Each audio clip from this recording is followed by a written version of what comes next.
قبل ما ندخل في تفاصيل ديال الفيديو، كنتمناو الشفاء العاجل للاعب ديالنا أشرف حكيمي بعد الإصابة ديالو البارح اللي هي إصابة خطيرة. كما شفنا العالم كيتحسّر على هاد الإصابة هادي، وبزاف ديال الدول العربية اللي كانت مساندة وكانت تدعم هاد اللاعب هذا، إلا واحد الناس اللي ما عرفناهمش هاد الناس منين هُما.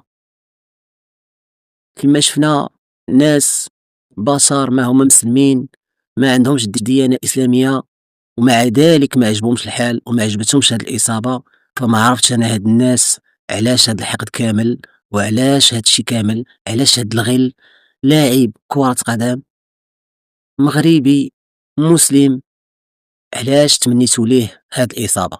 علاش عجبكم الحال؟ كاين اللي وصلات بيه يشكر في اللاعب اللي أصاب أشرف حكيمي اللي هو لويس دياز ديال بايرن ميونخ. فما عرفتش أنايا هاد الناس كيفاش دايرة هاد العقول ديالهم.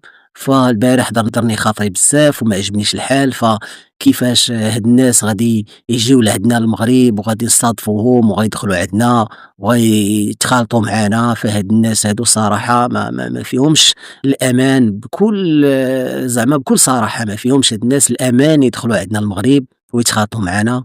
فصراحة كنتمنى من الداخلية، كنتمنى من الناس المسؤولين في المغرب يديروا واحد الاحتياط ديالهم كبير من الناس اللي غيدخلوا لعندنا في كأس إفريقيا مع الجزائر. فصراحة كاين الناس عقلاء، ولكن كاين الناس اللي العقول ديالهم خبيثة بزاف والقلب ديالهم تيكل المغرب واحد الحقد اللي هو كبير بزاف. وصراحة كل مرة كنتفاجئوا بزاف ديال المسائل اللي كطرا، كنقولوا علاش هاد الناس كيحقدوا علينا حتى لهاد الدرجة. سؤال كيبقى كبير بزاف.